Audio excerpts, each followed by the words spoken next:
Joel is the bad guy. HBO's airing of The Last of Us season finale has rekindled the old debate about whether or not Joel did the right thing. There were many stupid opinions at the time the game was released 10 years ago, but these opinions are now made even worse by the unhinged reaction to the events of the first few hours of The Last of Us 2. I was actually in the process of making a video all about how games with an overly heavy narrative, like The Last of Us, are actually bad games and don't deserve all the praise they get. But since reading the comments under this video, I decided I had to push out a video on this subject as quickly as possible. In order to do this, I'm going to have to spoil the events of The Last of Us 1, both game and season, and the first 2 hours or so of The Last of Us 2, which will probably be adapted into the first episode of Season 2. You have been warned.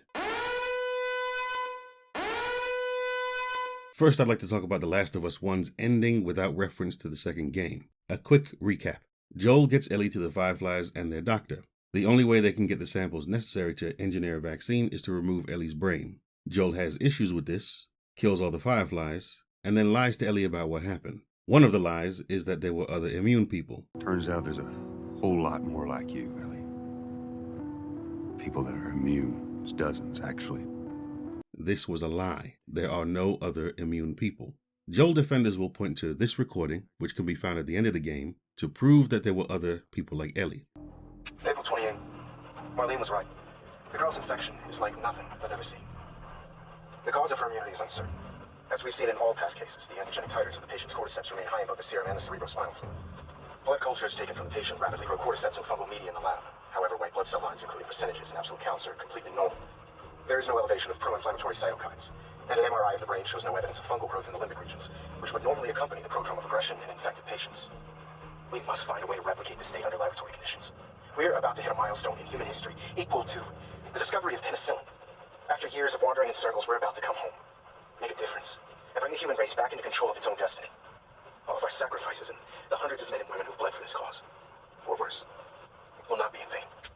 There are 2 points argued from this recording. First, when the doctor says that so many people have died in this cause, he's talking about other immune people. This is not the case. He is merely talking about all the deaths, whatever the cause, in service of achieving this goal. Like when Marlene says she lost half her men crossing the country. It can't be the case that all of those people were immune, yet died somehow. Second, when the doctor says that he's unsure about the cause of Ellie's immunity, as with all other cases, blah, blah, blah. He's actually talking about other cases of immunity. This is also not true. He's not saying that there were other immune people. He's comparing her case of infection to other past cases of infection and describing how she differs. She is infected, Ellie is infected, but the cordyceps in her system are dormant. The game makes it known very plainly that there are no other immune people in the world. End of discussion. That point is now done. As for the effectiveness of the vaccine, I've changed my mind slightly, very slightly. I was under the impression that the vaccine was good to go, that if they took their samples from Ellie, they definitely would have been able to make a vaccine. But there are 2 things in the game that kind of contradict each other. Marlene says that the cordyceps in her system have somehow mutated, but the doctor says that the cordyceps in her system are dormant, but they behave normally if you put them in a petri dish. So if you take them out of Ellie and put them in something else, they behave as they normally would. This would mean that David would be infected, that anybody she swaps spit with would be infected. Now, I'm not a doctor, so I can't properly interpret this stuff, but this is what I think. If the cordyceps has mutated, it could be possible to create a vaccine that causes that same mutation when entering somebody else, by manipulating the cordyceps themselves. If the cordyceps has not mutated, then the immunity is specific to Ellie's genetics, which might make it harder to make a vaccine, but it still might not be impossible to replicate what makes Ellie immune in other people. According to the comments under this video that I still haven't watched, Neil Druckmann has said that he would have written things differently had he done more research. Maybe the description of her infection and immunity in the show reflect that difference. In the show, there's a chemical messenger present in her system that causes the cordyceps not to activate.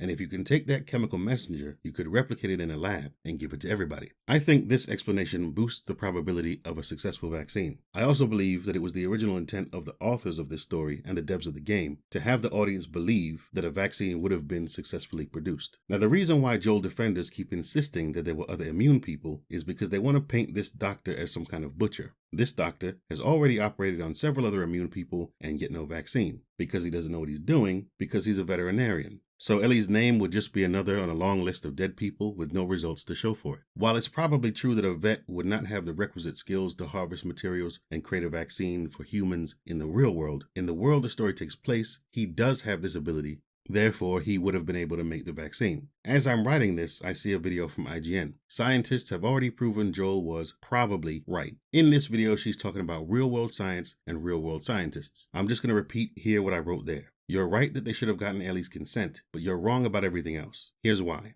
At 414, you apply real-world science to the show. But at 150, you mention that the intent of the authors is to have the audience believe that the vaccine was good to go. You have to analyze Joel's actions and the science of the vaccine within the borders and boundaries set by the show. Does the show say that the vaccine is possible? Yes. There are various pseudoscientific explanations for the superpowers of comic book characters that couldn't possibly work in real life, but we suspend our disbelief. Though this show may be more grounded, applying real-world science to the show is the same as applying real-world science to superheroes. The show and the game say the vaccine is possible, therefore it's possible. Real-world science is as irrelevant to the show as it is to Superman's flight or Spider-Man's spidey sense. Joel condemned the world to continued infection. Here's an interesting comment. The creators of the game, Neil and Bruce, told an interviewer that if they had performed the surgery, they would have found a cure. They'd have authority over the canon of the series at the end of the day. So that's it. All this talk about if the vaccine is possible, and the sterilization of the room, and the logistics of distributing the vaccine are just nullified.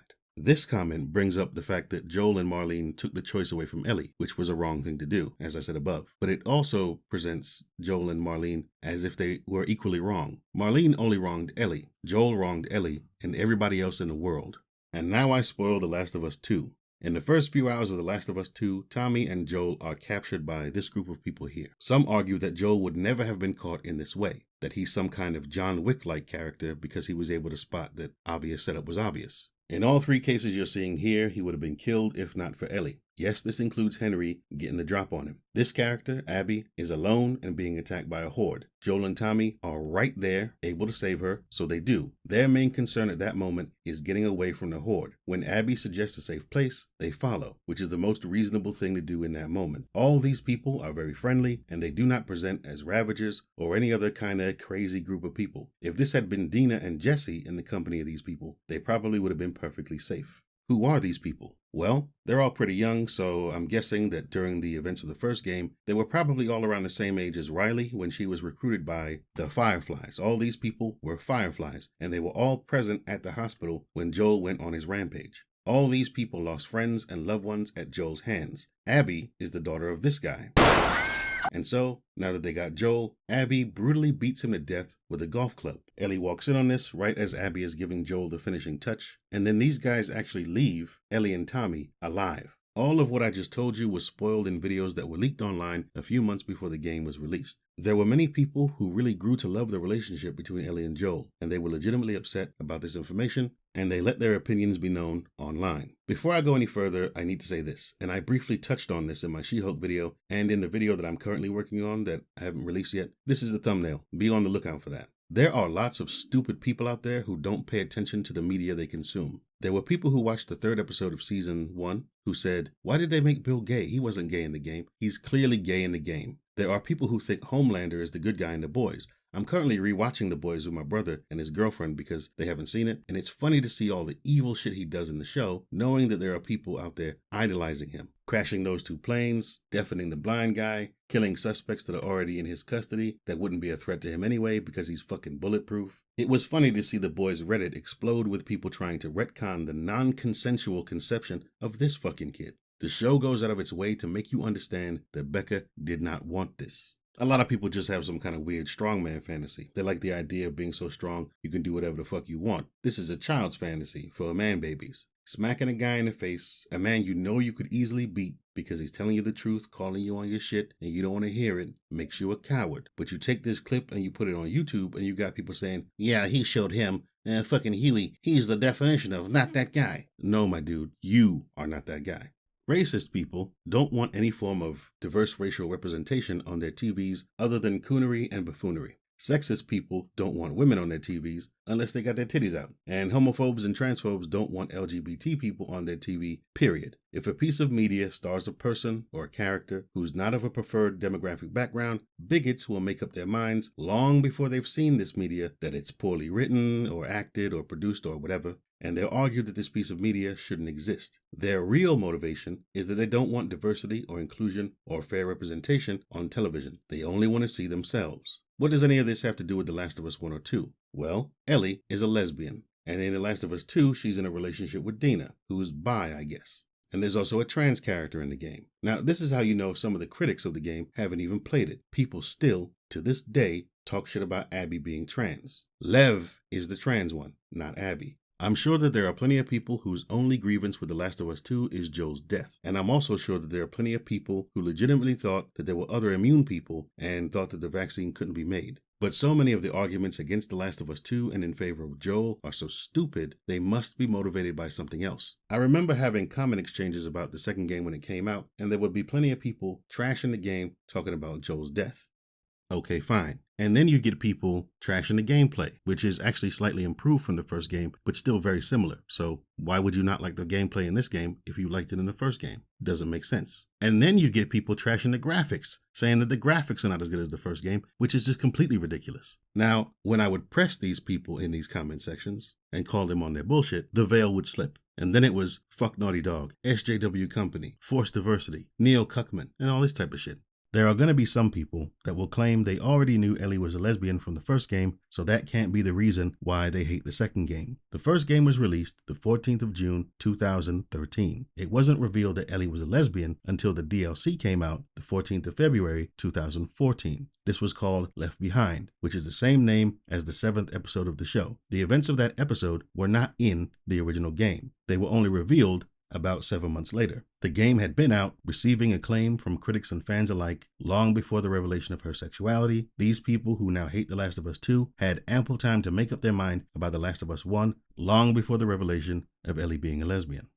In my She-Hulk video, I went through old comments on YouTube and Discus and wherever else, and I got screen grabs, but I can't be bothered to do that now. These are the dumbest arguments that I can remember. Abby doesn't have the right to get revenge on Joel because A, the vaccine wouldn't have worked anyway. I've already disproven that, so straight on to B, this is the world they live in. It's a tough world and you gotta do what you gotta do to survive. Joel's actions in the hospital and other bad things he's done over the past 20 years are justified by the brutality of the world. This is an actual argument someone made to me. I hope you see how dumb it is. The same brutality that justifies his actions justify Abby's. How did he spot the ambush? He's been on both sides. He's killed people before, in self-defense and murder. When they get him, he looks Abby dead in her face and he says, "You go ahead and give whatever speech you got rehearsed and get it over with." He fully accepted the possibility that someone from his past would come for him. All the people in that room lost friends and loved ones in that hospital. You telling me that if you lived in that type of world and somebody killed your brother, you'd just be like, "Ah, well, caught me slipping. I got shot in the ass. My brother got killed. Them's the breaks in this brutal world." No, you'd want revenge. I'd mount up and I'd go kill somebody. And then we have a cycle of revenge, right? I kill you because you killed my brother, because he killed your father, because he killed my uncle, because he killed your auntie. You know what I mean? Like it never ends, right? It goes back forever, right?